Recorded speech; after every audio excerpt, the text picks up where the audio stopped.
Social inclusion is a way or a process by which individuals or groups of individuals within a society are empowered and given an opportunity to make decisions concerning how that society is run without feeling themselves being excluded.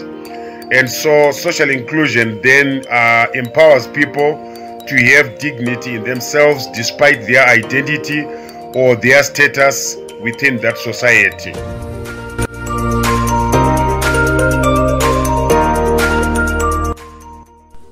Social inclusion, I believe it involves the process of improving the terms in which an individual or group can partake in society building, involving creating opportunity and ability, especially for the marginalized group.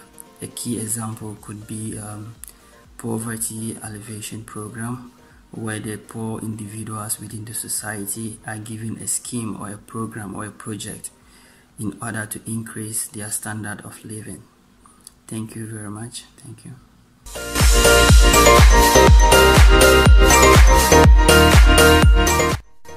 When we allow everyone the same privilege despite our differences to take part in any community activities or national activities.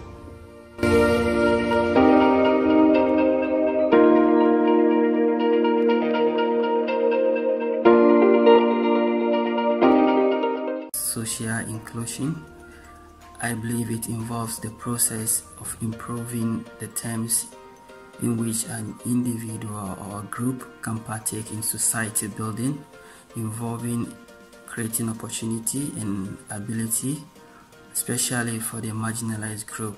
A key example could be poverty alleviation program, where the poor individuals within the society are given a scheme or a program or a project in order to increase their standard of living. Thank you very much. Thank you.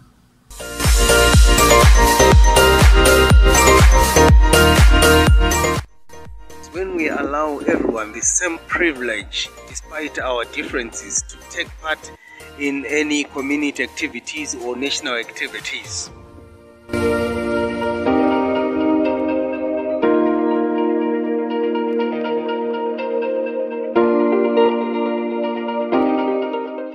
Okay guys, so welcome all again. Today we will talk about social inclusion, and before we start our dialogue, I want to ask you introduce yourself very shortly if it is okay for you, and maybe we can start with Tad. For some reason, I knew you were going to start with me. So my name is Tad, which is short for Tadiwanashe. In terms of my origin, I'm Zimbabwean and British and Maltese. So I'm a bit of a mix of everything, which I think gives me a good insight on the topic of exclusion and social issues, since I've had to experience integration in a host of different communities and at different points in my life. And with regards to what I do for work, currently I'm working for CCIF, which is the NGO hosting this right now. And my work is as a project manager. Thank you so much. So we can go on with Juliet. So hi everyone, so I'm Juliet. I'm from Belgium.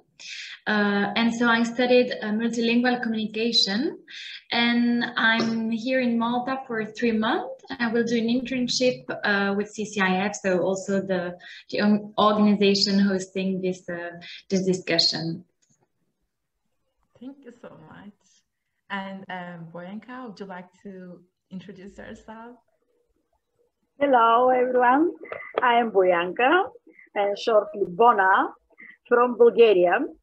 I am president of Association of European Projects in Bulgaria, and I have 2 Moment 3 projects with CIF Malta, and I will be very glad the next project follow together.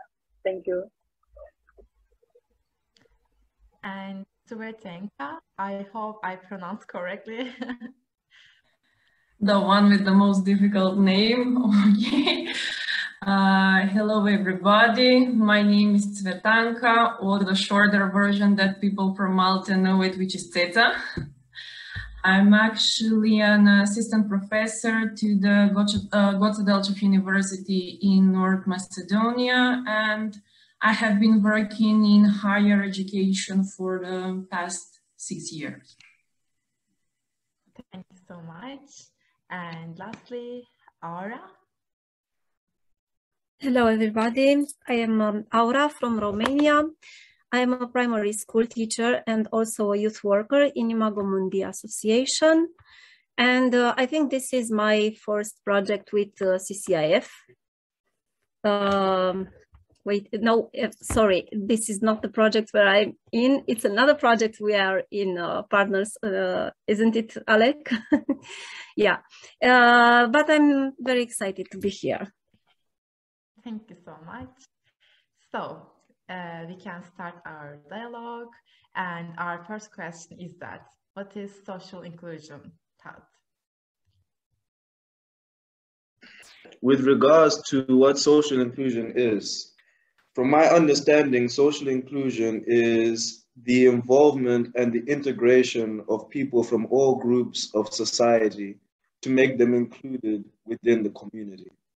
So when social inclusion is being practiced and when good social inclusion is in use, there will be very few excluded individuals and groups within a community.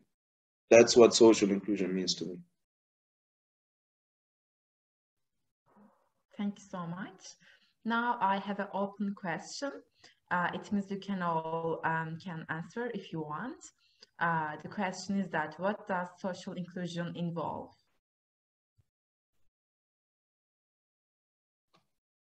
What does social inclusion involve? Yes. Well, I think it involves social interaction, whether that be online or in person.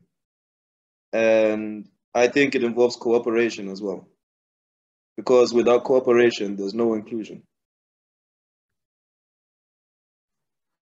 Yes, and I think that social inclusion is multidimensional. So it also it encompasses social, but also political, cultural, and economic dimensions. We have to look at all of these dimensions in order to understand it properly.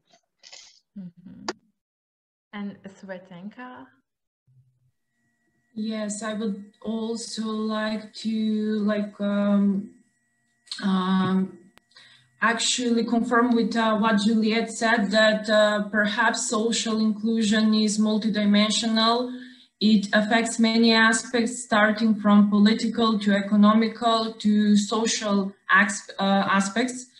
And if I would have to define what social inclusion involves, for me, definitely it will be like the process of improving the terms of participation of one individual in society, maybe especially to people who are more disadvantaged, mainly through, let's say, enhancing opportunities, to giving them access to resource, and basically enabling them to raise their voice and to gain respect and rights in this case.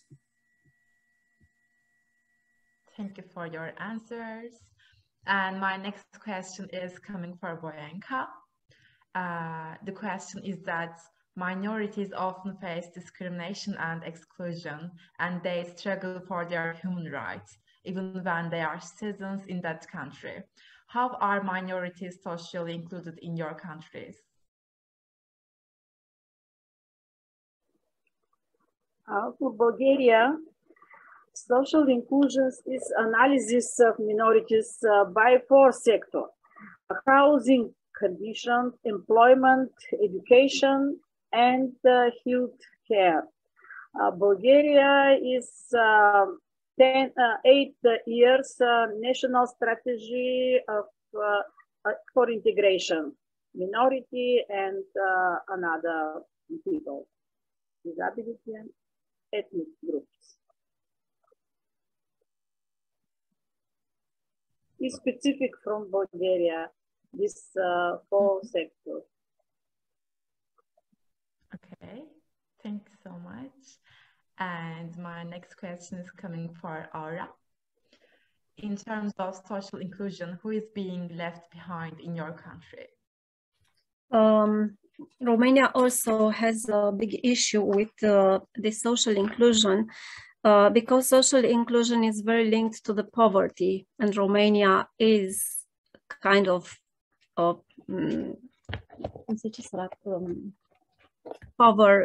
country.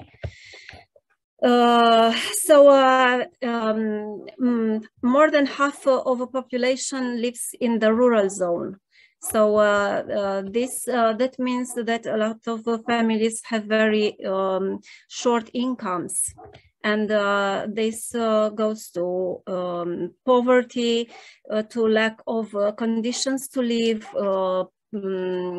bad housing, and problems in health and so on. So the rural population, it would be the first segment of population affected by this social exclusion, not inclusion. Also, the power parts of urban areas, and the Roma ethnic also, they are mostly left behind, but I don't know, here it's a big discussion because there are programs especially made for the Roma people to integrate them, even classes in high school, classes especially for them, or classes in universities especially for Roma people, but they not always understand how to benefit from this. In Romania, the migration is not so powerful in this moment. We don't have so much migrants or immigrants coming. Mostly of the Romanian people are going to another countries, you know, Spain, Italy, and so on. So the migration here, it's not such an issue of exclusion, social exclusion. I have a question for you, yes, Aura, actually. Please. So would you say that the inclusion of Roma people or Gypsies has improved in comparison to the past? Yes. Or would you would say? Definitely. When I was a high school student, for example, I clearly remember that we had this class especially for them. Now I am a primary school teacher, and in my classroom, more than half of my students are Roma people, Roma kids. They are treated equally with the others. They can access the same things as the others. But I think here it's mostly a problem of education, because they have to be made to understand what they can benefit of. They have these opportunities and they can take them. All right, thank you. Okay, thank you so much for your answer. And next question is another open question. It means your role can answer that one. What are the dimensions of social inclusion? What are the dimensions? I think I mentioned them already. I don't know.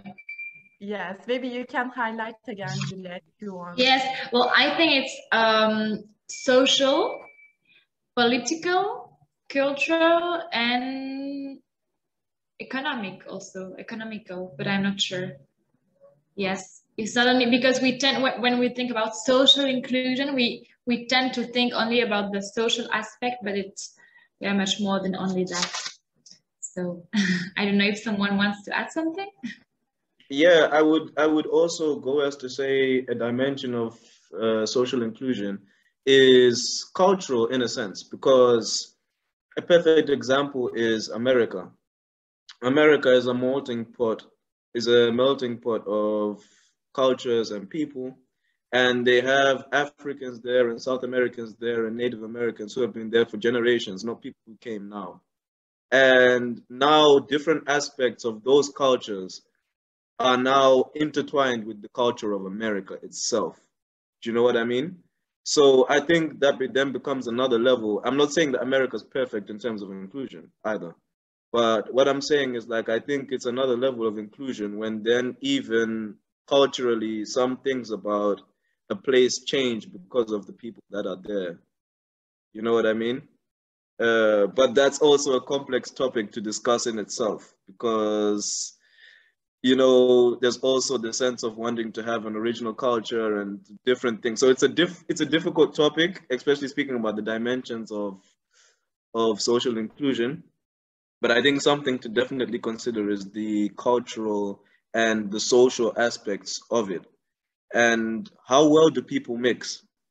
If you go out, how well do you see people mixing together? I was in one country in Europe last month or a month before, and it was like there was Turkish people, and I wasn't seeing any Turkish people with the locals, and the locals were sitting alone, and the black people were sitting alone, and it's like everybody was on their own. So with regards to inclusion, I was saying to myself, what's happening here? You know what I mean? So for me, I would say a measure is social and cultural. Those are two measures for me. Yes, and I wanted to say, because I liked your example, Ted, of America, the United States, and I wanted to give more or less the same for Brussels, which is the capital of Europe, because we tend to say that it's like a multicultural city because it's the capital, etc. But it's true that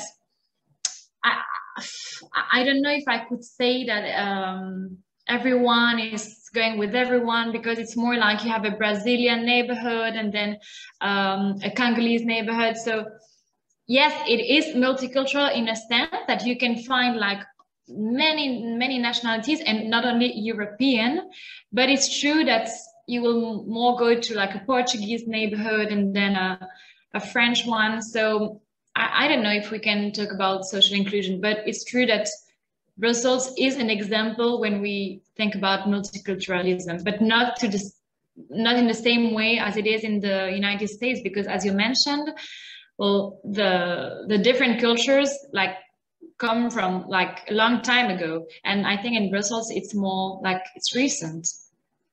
So yes. Thank you so much, guys. And would you like to add something else, Aura, Boyanka, or Svetanka, to that question? I think I agree with that. And culture and media, maybe mix culture and media and social media, and rule of law and no discrimination. Maybe so important rule of law, and inscribing employment and equal participant the labor market is very for Bulgaria is very important.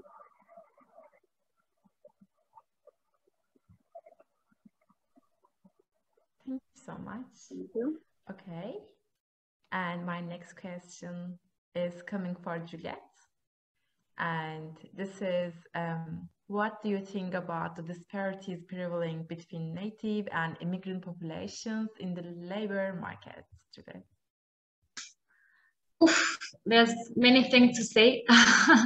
I think that we just have to look at the International Labour Organization reports to become aware of this huge disparity between migrant workers and national workers.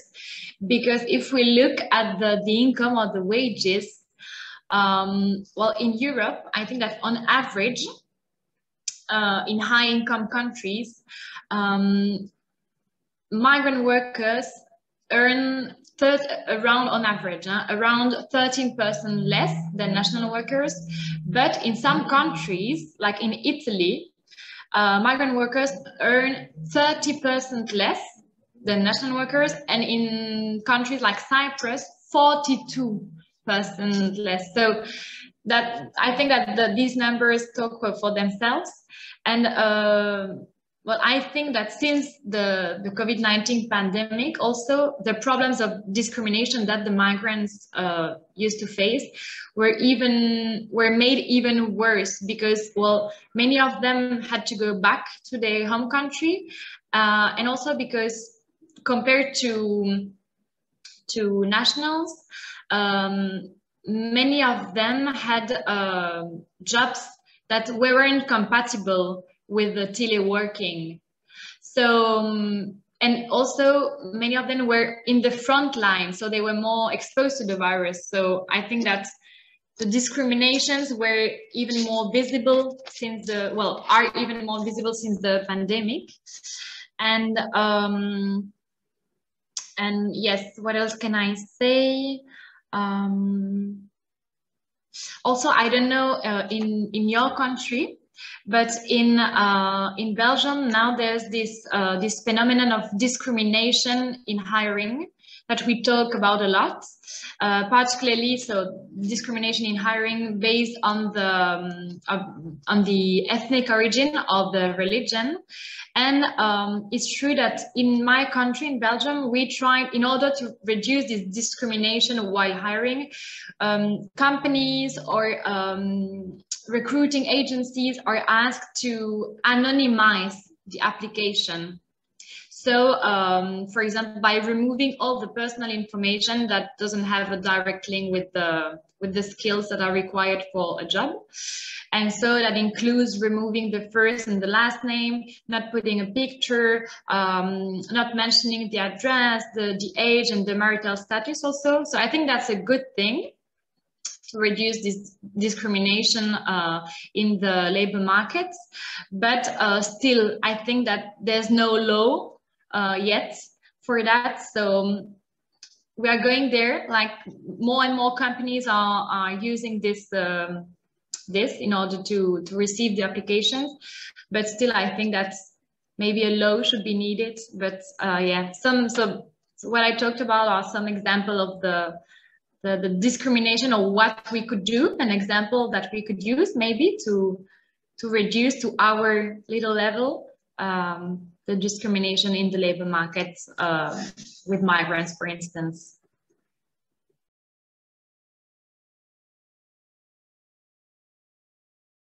Naz, you're muted. Okay, thank you so much, Juliette. And Tam, you can go on. So I want to just add some personal experience into what Juliette has shared. And I've worked in various jobs. I've worked in places where they were fair with the wages, and I worked in quite a few places where they weren't fair with the wages. And I've worked in a corporate environment where 4 people are in a department, and this person that happened to isn't me, by the way. The starting salary for that job is 23,000, for example. And then they hire an African person doing the same exact job as the others and pay them 11,000 a year.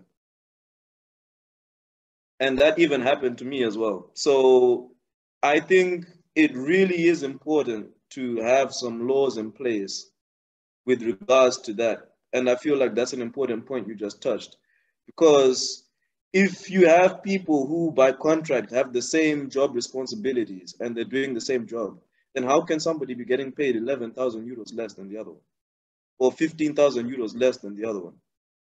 Doesn't make sense. If there's such a gap between them, give them different titles. But how can they have the same responsibilities, the same contract, and the same title, and then one is making half as much as the other one?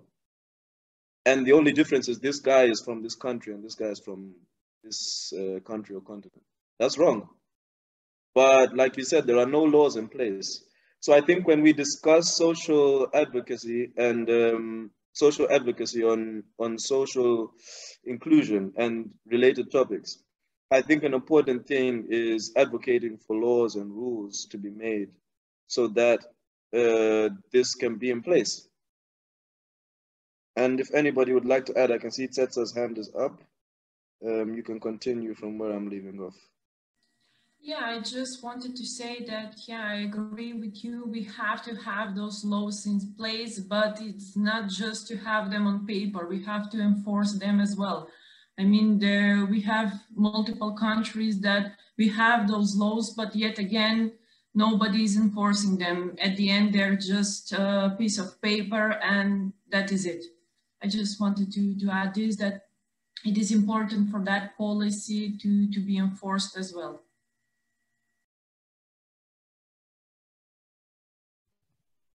Thank you so much, guys. And this is our last question, and it is coming for Swetanka. The question is that COVID-19 pandemic brought with it many social issues. How were migrants affected by the pandemic? Oh, well, answering this question, we all know that the world is facing basically a global crisis due to the COVID-19 pandemic. And perhaps the migrants were found to be one of the most vulnerable groups that got affected.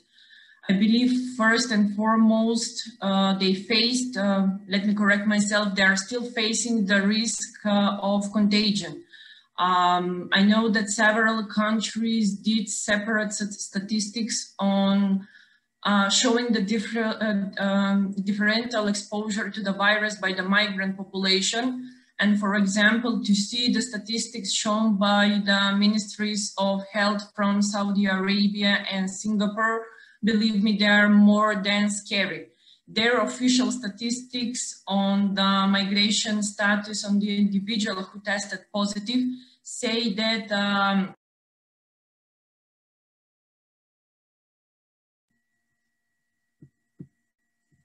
sorry.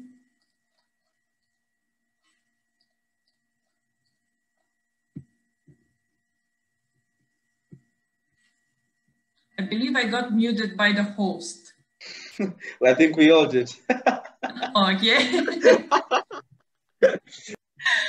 Okay, just to continue, so the statistics back in 2020 say that almost 75% of the all new confirmed cases back then were cases that were positive migrants. That is in Saudi Arabia. In Singapore, the statistics is even worse.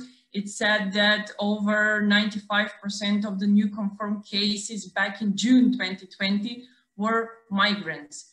Besides all of this, I believe there is also the possibility, which is loss of employment, wages, as well as health insurance coverage.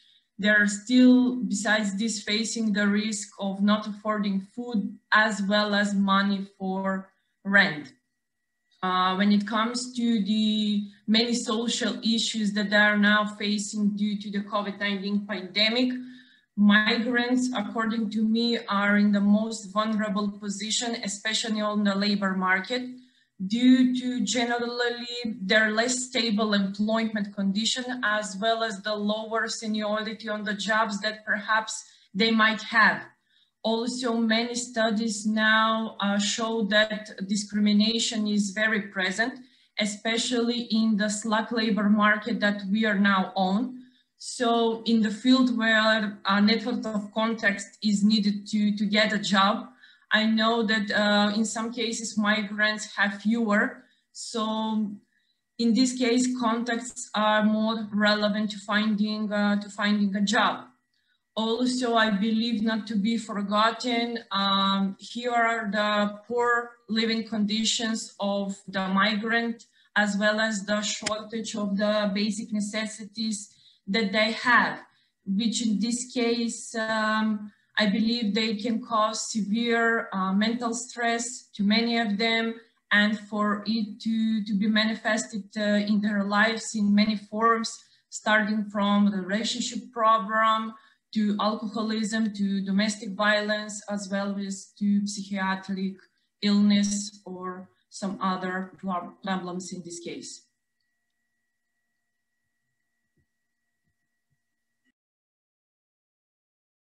I just wanted to add something because you talked again about the labor market. Something very important also that I forgot to mention is the fact that unfortunately many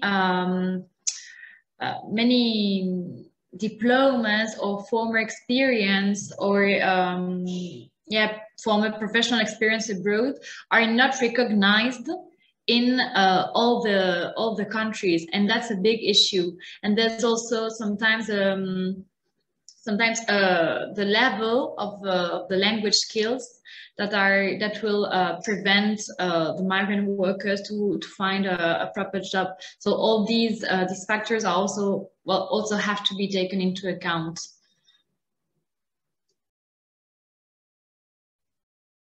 Thank you so much, guys. And Alec just asked a question. Is it for Svetanka or like for all people, maybe, Alec? All people, yeah. Okay. The question is that Alec wonders, how inclusive are the younger generation?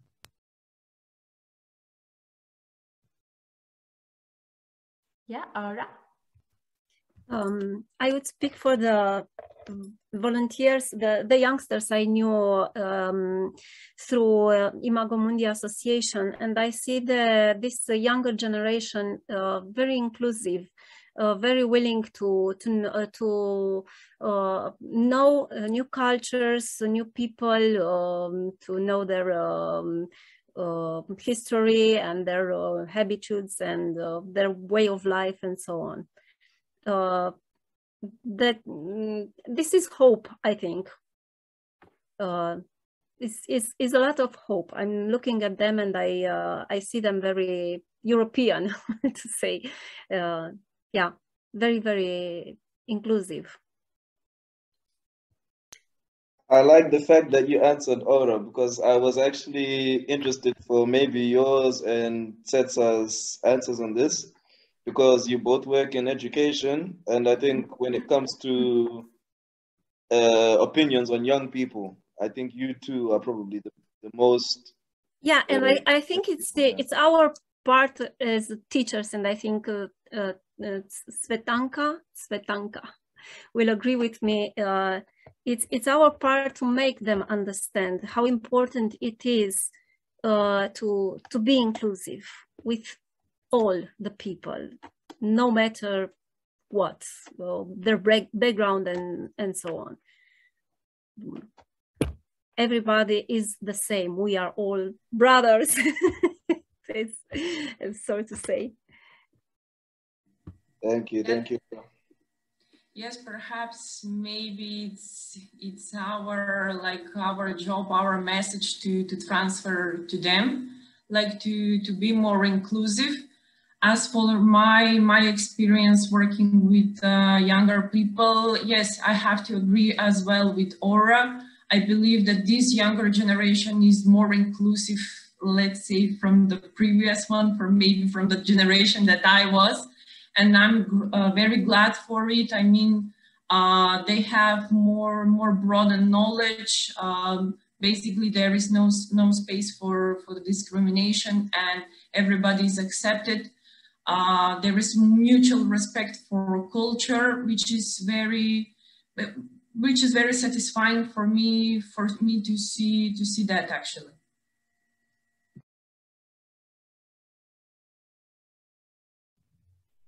Yeah, I think that's a good point. And I think also one thing, maybe you guys will agree with this, the teachers. One thing that affects social inclusion with the younger generations and inclusion in general is, I think, globalism has a big effect on that. So the fact that they watch American shows and English shows and other shows and shows from Asia, and it broadens people's minds, because then if you see an Asian person, you're not going to be like, whoa, this is my first time seeing an Asian guy. You know, my dad went to places where he went and people never saw a black person in their life, like old people, 80-year-olds. and they're seeing a black man for the first time, and they're looking at my dad like he's an alien. And my dad's thinking, why is this person looking at me? And for them, they said, whoa, there's black people, I never knew. So I think globalism, and just like the technology itself, I think also it's aiding in that, which is a good thing, which I feel like is a benefit of technology nowadays.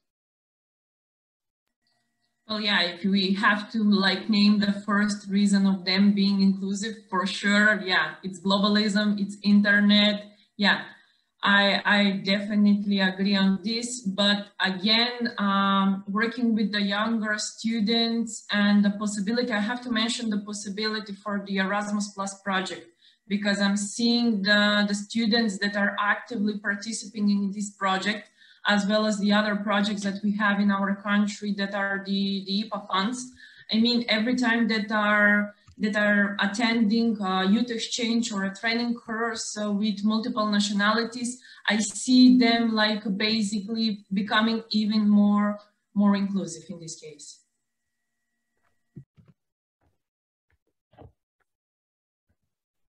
I would say also that programs anti-bullying, they are now in the schools, also have a good influence on this social inclusion. And the program Trainer of Trainers, the same, maybe you know, against hate, against bullying and violence program, Trainers of Trainers.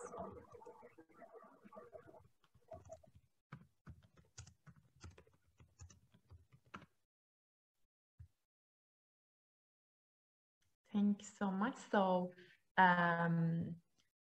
if you remember, at the beginning of this dialogue, we watched a video, but there is a problem. I guess Oleg wants to replay it, if it is okay for you. Yeah. So Oleg wants us to watch it once more, again, one more. Okay, so Oleg will give us a little conclusion now, then we will finish the dialogue. Thanks for all of your contributions.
Thank you guys for joining the discussion. It's been quite intriguing. And I think you have picked a few issues that we would want to take up further later and possibly build up more discussions on it. And also to just note that we have had the panel was made of people that cut across different age groups, and to have diverse views that sort of share the same points, and yet also pointing out that there is hope within the younger generation in terms of issues relating to social inclusion. I hope that it doesn't put a shadow of despair on the older people like me and the other mature people that are in the panel, that we close ourselves to embrace social inclusion and leave it to the young people possibly to drive it. I think it cuts across all generations. The older we are, possibly the more less inclusive we are. But the challenge, as it is in this discussion, is to make sure that all generations talk about these issues and sharpen each other, and also make a difference in the areas that we feel we are not as inclusive as we should be.